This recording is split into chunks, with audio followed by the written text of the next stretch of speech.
नमस्कार, आशा लाईफस्टाईलमध्ये तुमचं अगदी मनापासून सगळ्यांचं स्वागत आहे। तर जेवताना तोंडी लावण्यासाठी झटपट कैरीचं चटकदार असं लोणचं बनवूया।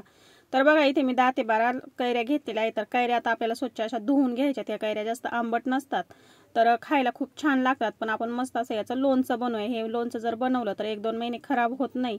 चला तर व्हिडिओला सुरुवात करूया। व्हिडिओ पूर्ण नक्की बघा। तुम्हाला जर हा व्हिडिओ आवडला तर व्हिडिओला लाईक करा, शेअर करा आणि चॅनलवरती नवीन असाल तर प्लीज चॅनल सबस्क्राईब करा।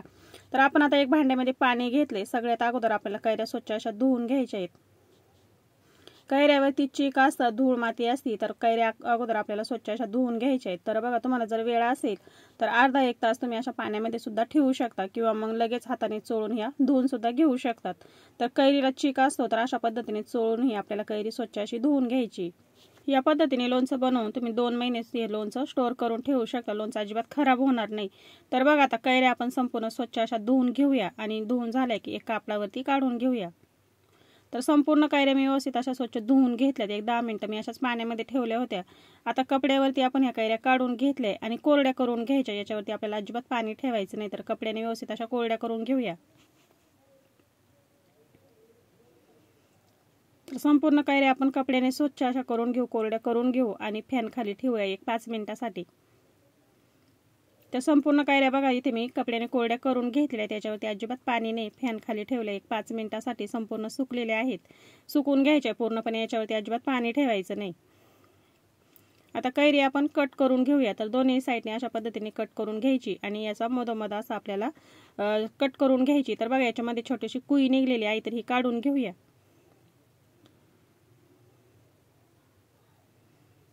आता याचे आपण 2 भाग करून घेऊया आणि खूप बारीक नाही किंवा खूप मोठे नाही, छोट्या साईजच्या याच्या फोडी करून घ्यायच्या आहेत।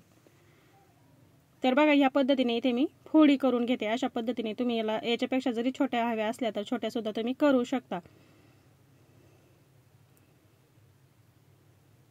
एक कैरीचे आपण 4 भाग करून घेतले आणि त्याचे अशा पद्धतीने आपण तुकडे करून घेतलेले आहेत।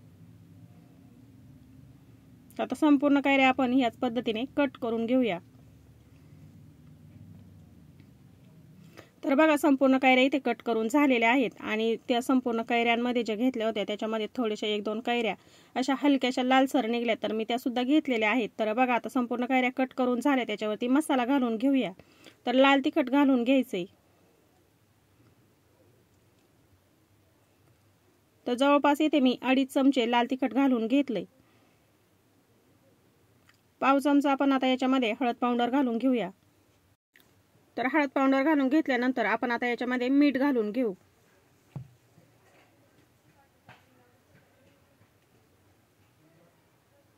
तर जवळपास इथे मी पोहे खाण्याच्या चमच्याने 2.5 चमचे मीठ घालून घेतले। तर सपाट वाटी इथे मी गूळ घेतलाय, गूळ बारीक करून घेतलाय म्हणजे पटकन लोणच्यामध्ये विरघळतो। तर तुम्ही याच्यामध्ये साखर सुद्धा घेऊ शकता। आंबट गोड चवीचं हे लोणचं खूप छान लागतं। तर बघा सपाट वाटी इथे मी गूळ सुरीने बारीक करून घेतलाय, तो आता घालून घेतलाय, एकत्र करून घेऊया। गोडाऐवजी तुम्ही साखर सुद्धा घालू शकता।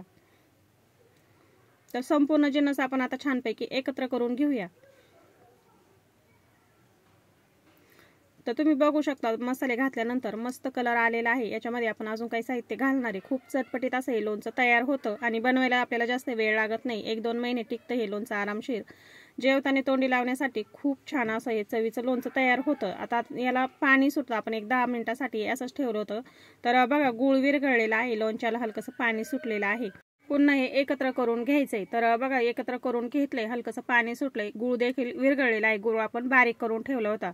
तर आता मी साईडला तेल गरम करून घेतलेलं आहे। तर 1 मोठी वाटी भरून तेल कडकडीत असं गरम करून घेतलंय। थोडंसं आपण हे याचं तापमान कमी करून घेऊ। खूप कडकडीत असं याच्यामध्ये लगेच आपल्याला मसाले घालायचे नाही। थोडंसं कोमट झालं की याच्यामध्ये आपण आता मसाले घालून घेऊया। तर हिंग घालून घ्यायचंय, थोडासा घालून बघितलाय। तर हिंग बघू शकता तुम्ही अजिबात करपलेला नाही किंवा जळालेला नाही। थोडंसं कोमट होऊन द्यायचं आणि नंतर याच्यामध्ये मी अर्धा चमचा हिंग घालून घेतलाय। आता एकत्र करून घेऊ। खूप कडकडीत तेलामध्ये लगेच मसाले घालायचे नाही, लगेच करपू शकतात आणि लोणच्याची चव बिघडू शकते। तर त्याच्यासाठी तेल कडकडीत गरम करून घेतलं की थोडंसं कोमट करून घ्यायचं। पाऊण वाटी इथे मी मोहरीची डाळ घेतलेली आहे। तर आता ही डाळ आपल्याला तेलामध्ये घालून घ्यायची। तर तुमच्याकडे जर डाळ नसेल तर तुम्ही मिक्सरला मोहरी सुद्धा फिरवून घेऊ शकता आणि ती सुद्धा वापरू शकता। तर बघा आता मी पाऊण वाटी डाळ घेतलेली इथे तेलामध्ये घालून घेतली आणि तेलामध्ये आपण एकत्र करून घेऊया। तर डाळ चमच्याने आपण व्यवस्थित अशी तेलामध्ये एकत्र करून घेतलेली आहे। खूप भन्नाट चवीचं हे लोणचं तयार होतं। नक्की ह्या पद्धतीने तुम्ही करून बघा। तर बघा आता डाळ व्यवस्थित अशी तेलामध्ये एकत्र करून घेतली की याच्यामध्ये आपण अजून थोडेसे मसाले घालणार आहे। चिमूटभर याच्यामध्ये मी हळद पावडर घालून घेतली। खूप छान कलर येतो त्याच्यासाठी तेलामध्ये आपण थोडीशी चिमूटभर हळद पावडर घातली आणि पाव चमचा लाल तिखट घालून घेतले। हळद पावडर आणि लाल तिखट तेलामध्ये घातल्याने लोणच्याला खूप छान असा कलर येतो। तर आता हे संपूर्ण जिन्नस आपण एकत्र करून घेऊया। आता तेल बऱ्यापैकी कोमट झालेलं आहे। आता एकत्र करून घेतलं की आपण लोणच्यावरती हे तेल घालून घेऊया। लोणचं एकदा पुन्हा एकत्र करून घेऊ आणि संपूर्ण गूळ इथे विरघळलेला आहे, तुम्ही बघू शकता। अशा पद्धतीने बारीक करून घालायचं म्हणजे पटकन विरघळतो। एकत्र करून घेऊ। तर एकत्र करून झालंय, रंग सुद्धा खूप छान आलेला आहे। आता याच्यावरती आपण तेल घालून घेऊया।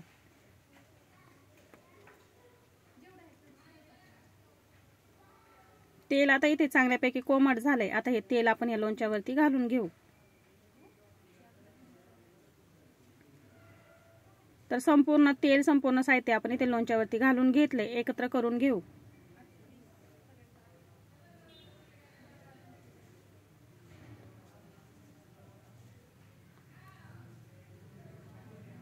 तर तुम्ही बघू शकता मस्त छानपैकी एकत्र झालेले आहेत। हे मसाले व्यवस्थित फोडीला चिकटलेले आहेत आणि तेल सुद्धा आपण 1 वाटीभर तेल घेतलं होतं। तेल सुद्धा योग्य प्रमाणामध्ये झालेलं आहे। एकत्र करून घेऊया आणि मस्त चटकदार असं आपलं लोणचं इथे तयार झालंय। बघा मुरल्यानंतर खूप छान लागतं। असं जरी लगेच खाल्लं तरी पण खूप छान लागतं आणि मुरल्यानंतर अजून भन्नाट लागतं।